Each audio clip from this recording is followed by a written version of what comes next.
So for number 63, we have this sequence over here, and it's asking us to use a graph of the sequence to decide whether the sequence is convergent or divergent.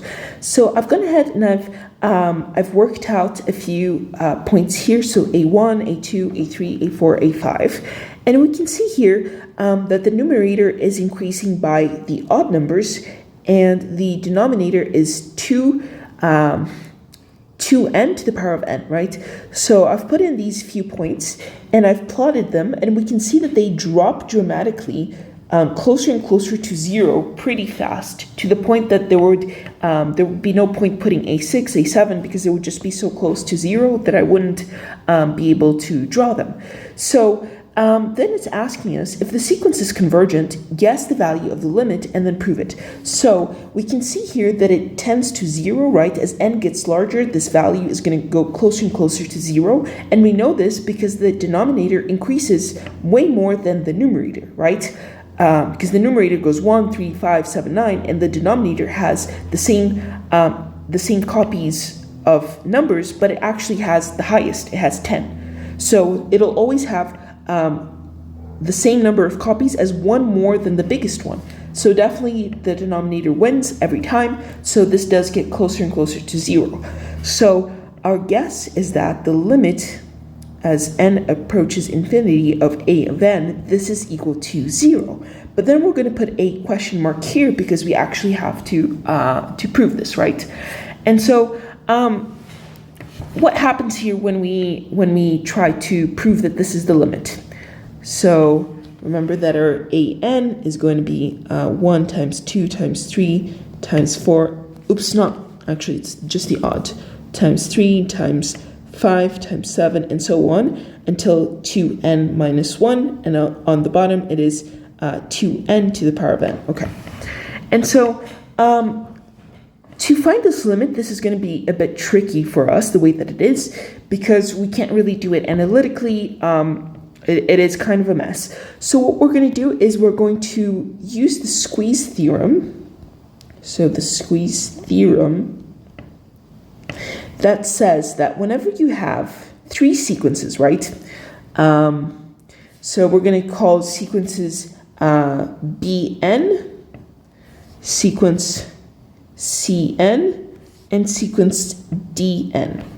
And let's suppose that Bn is greater than or equal to Cn, which is greater than or equal to Dn, right? And so suppose that Bn behaves like this, and we can see that it's getting closer and closer to some, I'm going to draw a dotted line here, to some limit L, right? As n goes to infinity, it's getting closer and closer to some limit L. And then we have Dn, so Dn is getting closer and closer as well to the same limit, but Dn is smaller than Bn, right? So it's getting like this. And then the squeeze theorem says, hey, if you have a function that is, this is also called the sandwich theorem. So if you have a function that is sandwiched between the two of them, right? So it's definitely less than Bn, but more than Dn, or more than or equal to, sorry. So if it goes something like this, sandwiched between them, and we can see that the limit for both the bigger and the smaller one, it goes to L. So this necessarily means that the middle function is being squeezed and will also have that limit, right? So what this means for us is we have to use the squeeze theorem. We have to find 2 sequences, 2 values, right? We have to find here our, we're going to call this maybe our Bn, and then our Dn. We have to find one that is greater than or equal to our sequence, and another that is smaller than or equal to our sequence, that they have the same limit, right? To show that our sequence converges. So what we're going to do, and we know that the limit here, or not, we don't know, but we have guessed that the limit is 0. So we have to find a bigger sequence and a smaller sequence that the limit here is 0.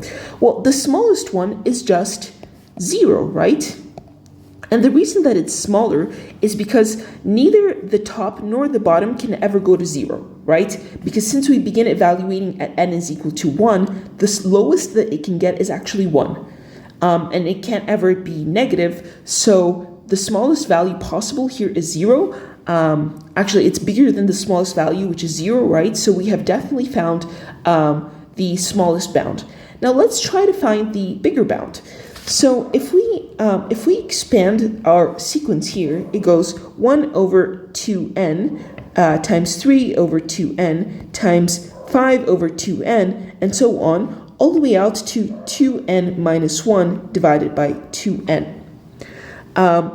And so we can see here that for all values of n, the bottom is always going to be bigger than the numerator, right? It's what we had seen here in our tables, right here. We saw that the denominator was always going to be to the numerator. So it means that at most, this is going to be 2n minus 1 divided by 2n, and 2n minus 1 is clearly less than 2n. So this is always going to be less than 1. So we can say that, hey, this is definitely less than 1 over 2n, right? 1 over 2n times 1 times 1 times 1 times 1 times 1 n times. Definitely less, because on the left-hand side, we have here that the denominator always wins, and it wins pretty handily. And so if I take 1 over 2n, I have these that are the same, right?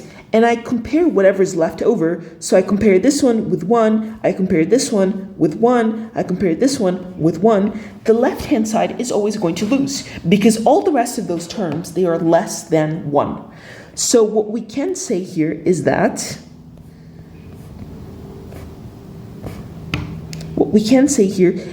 our sequence is definitely less than the sequence 1 over 2n.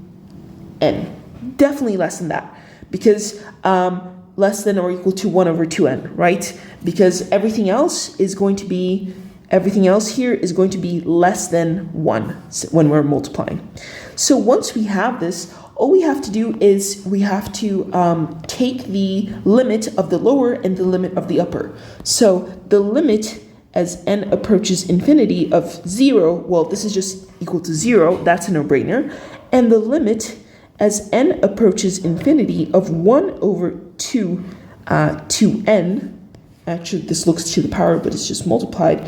It's going to be 1 divided by 2 multiplied by infinity, so 1 divided by infinity is also 0. So hey, we have shown that the upper function, not the function sequence, the upper sequence, the limit is 0, and the lower sequence, the limit is also 0. So it means that by the squeeze theorem, this limit must also be equal to 0. So we can say here that, therefore,